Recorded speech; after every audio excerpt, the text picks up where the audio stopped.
What a beauty. Now, I'm thinking it was the 28th of August last year, 2021, that we first spoke, and it seems like everything just went a little bit crazy for you, because suddenly I see on Nationwide, the Sunday Times, the Irish Times. I mean, did it catch you by surprise just how much of a reaction? It totally did, Paul, because I started off, not to repeat myself or bore people, with just making one for Lorraine and for our garden. You learned in prison, wasn't it, when you were in prison? Yeah, I wish. I'd have a bit of a break if I was in prison. I really would. That could be arranged. We'll do a bank job. Both of us get a few months. That's a thought, actually. But yeah, it just took off, and it seemed, which I could never have anticipated. It caught people's imagination, and I got so inundated by, and what I love about it is almost every sculpture I do, well, everyone I do is individual. It's completely unique, because each person wants something different. Like I'm making one at the moment for a lady for her husband's 60th birthday, and he's a mad golfer. So she wants a golf fairy. So, nice. Like this. There you go. Doing the thing. And so there's a lovely story behind Balls, I think would be the name for that one. Balls. That's there a good one. Now I like it, Paul. I'll have to suggest that. But there is a story behind each one. I mean, I'm making one and I'm not charging for it, for a little girl very sadly died at 6 years of age. This Memorial Garden. Yeah. And I was working with the family, and I just felt I can give something, So when you get someone like that coming to you, and then the Irish Rangers want, this idea that they're going to be quite different. I mean, there must be a sort of part of your brain thinking, well, you obviously want to reflect this person, and that's got to be kind of a sweet challenge, where you've got to figure out a different way each time that you're going to create. It is, and it's great, because it means each piece, as I said, is unique. Each piece is individual. I spend a lot of time with people at the start point. I always say to people, this is the most important time, that we get our heads together. I really understand what you want, and invariably people have a sense of what they really want, and could we do it this way, could we tweak it that way, even if it's just a basic pulse. So rather than just knocking off things off the shelf, and that's what I do, good luck, I really go I hope the extra mile for people and make it it's theirs, right? It's unique to them. And I guess that all that prep work means that when you go into the kitchen, you can make the meal, the way you make a meal, rather than like that. I think if you bring somebody into the kitchen, it'll almost never get made, because you keep changing and having different. So this way I get it all nailed down at the start, and then I say, right, let me at it, and I get going, and away we go. But it's absolutely amazing, Paul. It just is. We touched on this before. It sort of grew out of, like a hobby, like something to do. You watch it on TV, you say, I could try that. And watch YouTube. That kind of, over the last year now, have you found yourself, I don't know, kind of been surprised at how much of an advance you've made, that you're able to sort of just get into this rhythm? I would imagine it becomes easier, but also there's a pleasure thing that creates, as your work gets better. And how has the last year been for you? Have you sort of noticed that change? Because as you quite rightly say, you really learn, I mean, as you go along, and you avoid the pitfalls you would have made at the start. It's classic learning curve. I mean, the funny one is, like, I bought a big welder, and Lorraine, my wonderful Lorraine, said to me, you bought a welder. First thing she always asks is, how much did that cost? And then the second thing is, you don't know how to weld. I said, yeah, but I do know somebody who does. And I just got a guy, William Jameson, down in Ashford, came over, spent an evening with me, and he said, hi, Margaret. Welding isn't that difficult. Hello, Margaret. How are you, kid? All right. You're on fame. I was admiring your dog. Yeah, Otto. Yeah, he's a happy out. Otto's He's happy out. lovely. Yeah. I put mine down. It's very sad. Very sad. That's so sad. I'm sorry, Margaret. 16. I'm sure you know about it. I do, yeah. Dogs are great. Dogs are the best. Yeah. But sorry, you were saying now there, just this guy came up, taught you how to weld. See you later, kid. Yeah, William down in Ashford came up, he told me how to weld, and he said, look, it's just practice. And I'll give you an example, like I dropped something on the floor that I'd welded and it just fell apart. Now you could take a lump hammer to it and it would stay together. I'm very happy with that. So that's learning, as you said, the skills to make it work, that you don't have any feedback. Like the skirt I used to do on the early fairs, whereas a kind of a simple little skirt, but I've developed that into much, not more complex, but a much more elaborate, much detailed. more little butterflies in it. Maybe sometimes people love little butterflies because they catch the light and then shimmer, which is simple, unlike on the one behind us. Yeah. It has little butterflies. Because I was at the theatre here last week, and even though it's quite late, it was still catching the light. The little Yeah, butterflies. yeah. Somebody was saying to me, "Well, what's all the little flickering lights?" And I said, "No, they're not. It's just the little silver butterflies." You know? Nice, So like nice. simple little things like that. Yeah. You know. And you're joining good company. Bob Dylan's a major welder. He loves welding. Does he? I He didn't puts know together that. cast iron gates and all that. He's his Does hobby outside Bob? of. When he's Yeah. getting the You song go ready. Google image. You'll see him in his full gear. It's Like very therapeutic. yeah, I would imagine it's a good. Really? I just think any art that actually creates something physical that's there and exists afterwards is the way to go. Well, this one behind here, Paul. Now that was a challenge because I'd never done anything that big before.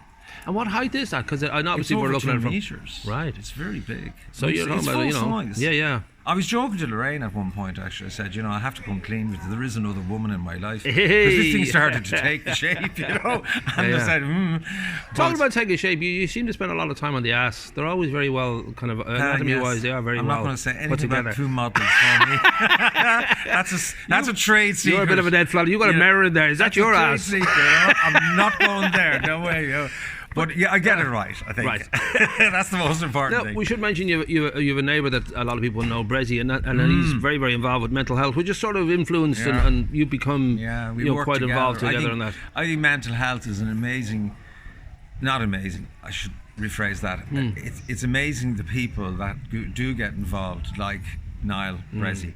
And he is an inspiration to so many people, and he's affected so many people in the work he's done tirelessly. Yeah. Because he's passionate about it. He's been there, like me. I've been there, so I know what I'm talking about. And I think particularly Niall does so much work with young people, and young people today, I think, are subjected to this wonderful technology, there's all the social media and stuff, but it has a dark side, and Sure. it can affect. And a lot of the time, young students, young people, they're not really aware of what they're posting to friends that can be so nasty and hurtful that they kind of think it's a bit of fun. Oh, we didn't mean anything by it. Yeah. But the recipient of those can really suffer really badly. Paul, There's a massive amount of ripples going on that people aren't aware of. there to is. everything you drop in the water. And even from an adult point of view, I think we all need to just shake off the stigma, shake off the shackles of mental health, and don't allow it to be something to be ashamed of. It's not. Any of these conditions, and I say this because I'm passionate about it, and I really think it's so important that this conversation isn't just had, it's maintained and continued. I mean, if you think back years ago with drink driving, people, I'm guilty of it back in the day. We all did. Now you wouldn't dream of it. Sure. Nobody does, because we've taken it on board. We said that's the right thing to do. Mental health has to be seen the same way, in my opinion, where we're open about it, we talk about it freely, we don't attach a stigma to it or any shame. If you broke your leg, I think I've said this to you before. Yeah. You go to Vincent's, you get a cast on it, and people are making jokes and laughing and saying, "Oh my God, what happened? Did you fall off the ladder?" You see, with mental health, it's another condition that we suffer from at different times. Like I've spoken about my bipolar very, very openly, and I think I've touched a few people. If I touch one person, I've succeeded. And you have a few occasions where people have just come to me, people I didn't really know, and said, "Could I meet you for coffee?"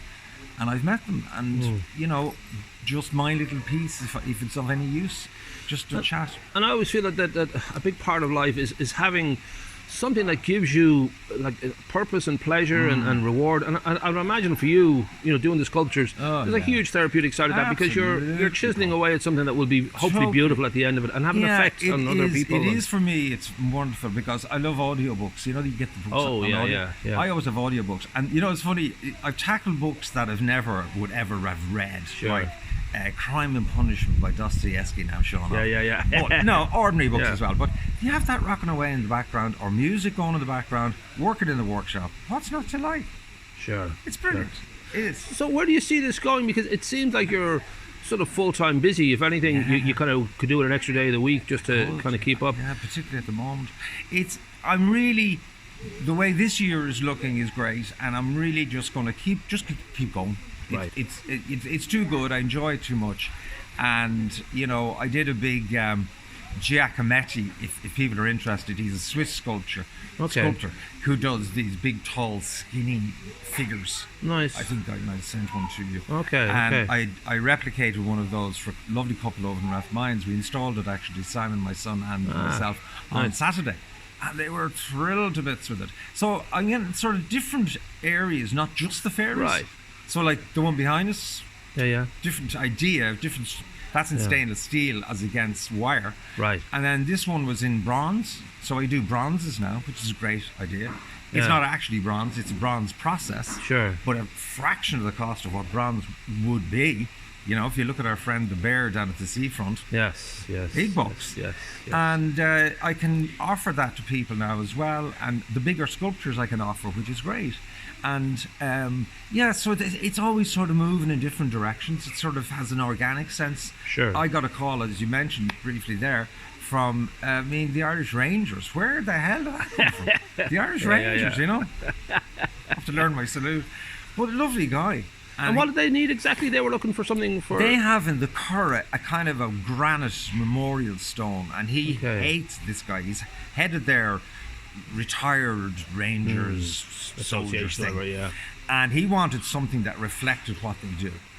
So I came up with some designs, really more contemporary than a lump of granite, and he brought it to the powers to be, literally.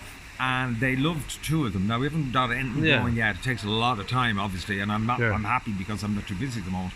But that's just another area where you sort of say, Irish, Ireland, what the hell is going on? And like a lovely one from a lovely school over in Skerries, a school for special needs children, and they wanted one at their entrance and one at the back of the school. And I said, this is back to what we're saying about, you know, tweaking it. So I said, why don't we do something that's really sensory? So the children can kind of interact. And the principal said, oh, that'd be amazing. So I said, leave it with me. I'll go and get some ideas and I'll send them over to you. We'll kick them around the place. So, yeah, that's the way. You made a football, didn't you? Yeah, football. Let them kick it out. And wrapped it in wire. Yeah, exactly.